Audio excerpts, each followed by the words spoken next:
नमस्कार, मैं हूं अंकुर और आप देख रहे हैं सत्यहिंदी.com। आइए एक नजर डालते हैं अब तक की सुर्खियों पर। कृषि कानूनों को वापस लेने और लखीमपुर खीरी कांड के अभियुक्त आशीष मिश्रा की गिरफ्तारी और मंत्री अजय मिश्रा की बर्खास्तगी की मांग के समर्थन में किसान आज रेल रोको आंदोलन कर रहे हैं। ये सुबह 10 बजे से शाम 4 बजे तक चलेगा। भारतीय किसान यूनियन के नेता गुरनाम सिंह चडूनी ने रविवार को कहा कि तीनों कृषि कानूनों को रद्द कराने, एमएसपी पर फसलों की खरीद की गारंटी का कानून बनवाने और लखीमपुर खीरी हत्याकांड में गृह राज्य मंत्री अजय मिश्रा की बर्खास्तगी की मांग को लेकर रेल रोको आंदोलन किया जाएगा।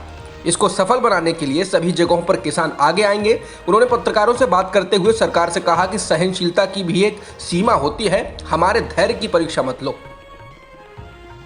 किसानों के द्वारा रेल रोको आंदोलन को देखते हुए लखनऊ में धारा 144 लागू कर दी गई है। इसके अलावा लखनऊ पुलिस की ओर से कहा गया है कि रेल रोको आंदोलन में भाग लेने वालों के खिलाफ कार्रवाई की जाएगी। पुलिस ने कहा है कि सामान्य स्थिति को बाधित करने की कोशिश करने वालों के खिलाफ कड़े राष्ट्रीय सुरक्षा अधिनियम के खिलाफ कार्रवाई होगी। उत्तर प्रदेश विधानसभा उपाध्यक्ष के लिए बीजेपी ने हरदोई से विधायक और समाजवादी पार्टी छोड़कर बीजेपी में आने वाले नितिन अग्रवाल का समर्थन किया है। हालांकि नितिन अग्रवाल टेक्निकली अभी भी सपा में ही बताए जा रहे हैं। स्पीकर हृदय नारायण दीक्षित ने हरदोई से उनकी सदस्यता रद्द करने की समाजवादी पार्टी की दल बदल याचिका को खारिज कर दिया था। वहीं समाजवादी पार्टी ने महमूदाबाद सीट से विधायक नरेंद्र वर्मा को उम्मीदवार बनाया है, जिससे वोटिंग की नौबत आ गई है। आज विधानसभा सत्र के दौरान इसको लेकर वोटिंग की संभावना है। वैसे अगर परंपरा के तौर पर देखा जाए तो उपाध्यक्ष का पद विपक्ष को ही जाता रहा है और वोटिंग की नौबत नहीं आती, लेकिन इस बार बीजेपी ने अपनी ओर से उम्मीदवार खड़ा कर वोटिंग की नौबत लाई। बताते हैं बीजेपी के द्वारा ठीक विधानसभा चुनाव से पहले नितिन अग्रवाल को डिप्टी स्पीकर बनाए जाने का मकसद इस समुदाय को खुश कर उनका वोट हासिल करने की रणनीति बताई जा रही है। जम्मू कश्मीर में आतंकवादियों ने रविवार को 2 बिहारी मजदूरों की हत्या कर दी। एक मजदूर घायल हो गया। यह वारदात कुलगाम के विनपो में हुई है।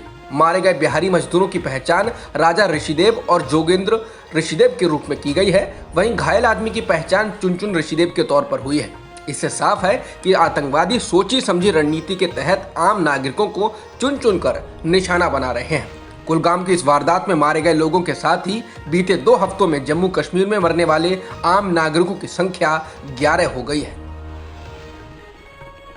जाति सूचक टिप्पणी करने के मामले में पूर्व क्रिकेटर युवराज सिंह को हरियाणा पुलिस ने बीते शनिवार को गिरफ्तार कर लिया। हालांकि उन्हें उसी दिन जमानत मिल गई। युवराज पर आरोप था कि उन्होंने जून 2020 में इंस्टाग्राम पर लाइव वीडियो में बातचीत के दौरान साथी क्रिकेटर युजवेंद्र चहल पर जाति सूचक टिप्पणी की थी। इसे लेकर विवाद पर उन्होंने माफी भी मांगी थी और कहा था कि उनका ऐसा करने का कोई इरादा नहीं था।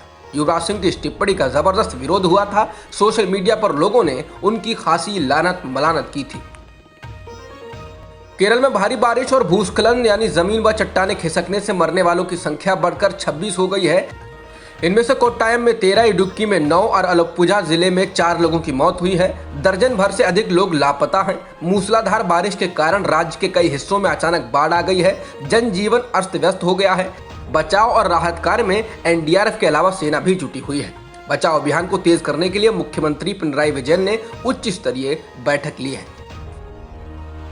बांग्लादेश के गृह मंत्री ने कहा कि दुर्गा पूजा पंडालों पर हुए हमले पूर्व नियोजित थे और इसका उद्देश्य देश में सांप्रदायिक सद्भाव को नष्ट करना था। उनका बयान बांग्लादेश पुलिस द्वारा पिछले कुछ दिनों में देश में हुई हिंसा के सिलसिले में 4000 से अधिक लोगों के खिलाफ मामले दर्ज करने के बाद आया है। बांग्लादेश के गृह मामलों के मंत्री असदुज्जमा खान ने रविवार को कहा कि हमें ऐसा लगता है ये एक समूह द्वारा उकसाया गया एक प्रेरित हमला था। खान ने कहा कि न केवल कोमिला में बल्कि रामू और नसीर नगर में भी सांप्रदायिक हिंसा के जरिए देश को अस्थिर करने का प्रयास किया गया है। चीन ने परमाणु क्षमता से लैस हाइपरसोनिक मिसाइल का परीक्षण कर दुनिया को चौंका दिया है। इस मिसाइल का परीक्षण अंतरिक्ष से हुआ। रिपोर्ट्स के मुताबिक चीन ने यह परीक्षण अगस्त में ही किया था। हालांकि यह अपने निशाने से 32 किलोमीटर से चूक गया। इस परीक्षण की रिपोर्ट्स के बाद चीन की हाइपरसोनिक हथियारों के मामले में तरक्की को देखकर अमेरिकी खुफिया एजेंसियां हैरान हैं। बता दें, चीन के अलावा अमेरिका, रूस, उत्तर कोरिया समेत कम से कम 5 देश हाइपरसोनिक तकनीक पर काम कर रहे हैं। मालूम हो कि हाइपरसोनिक मिसाइलें बैलिस्टिक मिसाइल की तुलना में ज़्यादा तेजी से लक्ष्य भेज सकती हैं और ध्वनि की गति से 5 गुना तेजी से उड़ती हैं। इनको ट्रैक कर पाना और बचाव कर पाना इनसे मुश्किल होता है। अमेरिका जैसे देशों ने बैलिस्टिक मिसाइल और क्रूज के लिए रक्षात्मक प्रणाली तो बना ली है, लेकिन हाइपरसोनिक मिसाइलों को ट्रैक करने और इन्हें मार गिराने की क्षमता के बारे में अभी भी सवाल है। भारत में पिछले एक दिन में 13,596 कोरोना संक्रमण के नए मामले दर्ज किए गए हैं, जो कि पिछले 230 दिनों में किसी एक दिन में आए सबसे कम मामले हैं। इसके अलावा इस दौरान 166 लोगों की मौत भी हुई है। फिलहाल देश में सक्रिय मामलों का आंकड़ा 1,89,000 से अधिक हो गया है। अब तक की खबरों में इतना ही। बाकी खबरों के लिए बने रहिए सत्यहिंदी.com के साथ। सत्य हिंदी का ऐप डाउनलोड करें गूगल प्ले स्टोर पर।